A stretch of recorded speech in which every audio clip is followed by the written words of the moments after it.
So hello buddies. So ಈಗಾಗಲೇ ಹೊಸ update ಏನಂದರೆ ರಿವ್ಯಾಲ್ಯೂಯೇಷನ್ ರಿಸಲ್ಟ್ನ ಬಿಟ್ಟಿದ್ದಾರೆ. ಸೊ ನಿಮ್ಮ ರಿಸಲ್ಟ್ನ ನೀವು ನೋಡಿ ಸಪ್ಲಿಮೆಂಟ್ರಿ ಎಕ್ಸಾಮ್ಸ್ಗೆ ಅಪಿಯರ್ ಆಗ್ತೀರಿ. ಸೊ ಯಾರ್ದೆಲ್ಲ ಬ್ಯಾಕ್ ಉಳಿದಿದೆಯಲ್ಲ, ಸೊ ನಿಮಗಾಗಿ ಏನಂದರೆ, so exams April 3rd weak ಅಥವಾ 4th ವೀಕಲ್ಲಿ ಇರ್ಬೋದು.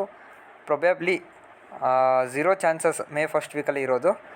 10% ಚಾನ್ಸಸ್ ಇರ್ಬೋದು ಮೇಯಲ್ಲಿ ಕಂಡಕ್ಟ್ ಮಾಡ್ಬೋದು. ಯಾಕಂದರೆ ಫೀಸ್ ಸ್ಟ್ರಕ್ಚರ್ ಬಿಡ್ತಾರಲ್ಲ, ಸಪ್ಲಿಮೆಂಟ್ರಿ ಫೀ ಪೇ ಮಾಡೋದು, ಅದು 1 ದಿನ 2 ದಿನ ಎಕ್ಸ್ಟೆಂಡ್ ಆಯ್ತು ಅಂದರೆ ಮತ್ತೆ ಎಕ್ಸಾಮ್ಸ್ 2-3 ಡೇಸ್ ಎಕ್ಸ್ಟೆಂಡ್ ಆಗುತ್ತೆ ಅಥವಾ 1 ವಾರ ಎಕ್ಸ್ಟೆಂಡ್ ಆಗುತ್ತೆ.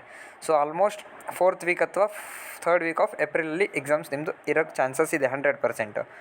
ಸೊ ನೀವು ಎಕ್ಸಾಮ್ ಪ್ರಿಪ್ರೇಷನ್ ಸ್ಟಾರ್ಟ್ ಮಾಡಬೇಕಂದ್ರೆ DMITದು, so medical imaging technology, second year ಆಗಲಿ ಫೈನಲ್ ಇಯರ್ ಆಗಲಿ, ಸೊ ನೀವು ಕ್ಲಾಸಸ್ನ ಜಾಯ್ನ್ ಆಗ್ಬೋದು. ಕ್ಲಾಸಸ್ ಅಂದರೆ PDF ಫಾರ್ಮ್ಯಾಟ್ಸ್ ಇರ್ತವೆ, ನೋಟ್ಸ್ ಇರ್ತೈತಿ. ಸೊ ಆ ನೋಟ್ಸ್ ಓದಿದರೆ ಸಾಕು, ಎಕ್ಸಾಮಲ್ಲಿ 100% ಎಕ್ಸಾಮ್ನ ಕ್ಲಿಯರ್ ಮಾಡ್ತೀರಿ, ಅಷ್ಟು ಗ್ಯಾರಂಟಿ ನಾವು ಕೊಡ್ತೀವಿ. ಸೊ ಜಸ್ಟ್ ನೀವೇನು, ಇದು ವೀಡಿಯೋ ಡಿಸ್ಕ್ರಿಪ್ಷನಲ್ಲಿ ನಮ್ಮದು ವಾಟ್ಸಪ್ ಚಾನಲ್ ಇರುತ್ತೆ, ಆ ವಾಟ್ಸಪ್ ಚಾನಲಲ್ಲಿ ಜಾಯ್ನ್ ಆಗಿ ಆ್ಯಂಡ್ ನನಗೆ ಜಸ್ಟ್ ಪರ್ಸ್ನಲಿ ಮೆಸೇಜ್ ಹಾಕಿ ಅಡ್ಮಿನಲ್ಲಿ, ಆ ಗ್ರೂಪ್ ಅಡ್ಮಿನ್ ಅಥವಾ ನನ್ನ ಗ್ರೂಪಲ್ಲಿ ಮೆಸೇಜ್ ಹಾಕಿ. ಸೊ ನಾವು ನಿಮಗೆ ಕ್ಲಾಸಸ್ನ ಜಾಯ್ನ್ ಮಾಡಿಕೊಡ್ತೀವಿ. ಸೊ ಕ್ಲಾಸಸ್ ಎಲ್ಲ PDF ನೋಟ್ಸ್ನ ಎಲ್ಲ ಶೇರ್ ಮಾಡ್ತೀವಿ. ಸೊ ಆ PDF ನೋಟ್ಸ್ ಆ್ಯಂಡ್ ಕ್ವಶನ್ ಪೇಪರ್ಸ್ನ ನೀವು ಸಾಲ್ವ್ ಮಾಡಿದರೆ ಸಾಕಾಗುತ್ತೆ.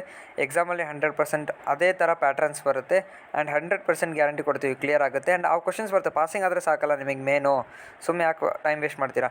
ಸೊ ಇನ್ನೂ ಟೈಮ್ ಇದೆ, ಯೋಚನೆ ಮಾಡಿ. ಜಾಯ್ನ್ ಆಗಬೇಕಂದ್ರೆ ಜಸ್ಟ್ ಒಂದು ಮೆಸೇಜ್ ಹಾಕಿ, ನಾನು ಜಾಯ್ನ್ ಮಾಡಿಕೊಡ್ತೀನಿ. Thank you. ವಿಡಿಯೋ ಚೆನ್ನಾಗಿ ಅನಿಸಿದರೆ ಲೈಕ್ ಮಾಡಿ, ಸಬ್ಸ್ಕ್ರೈಬ್ ಮಾಡಿ ಆ್ಯಂಡ್ ಶೇರ್ ಮಾಡಿ.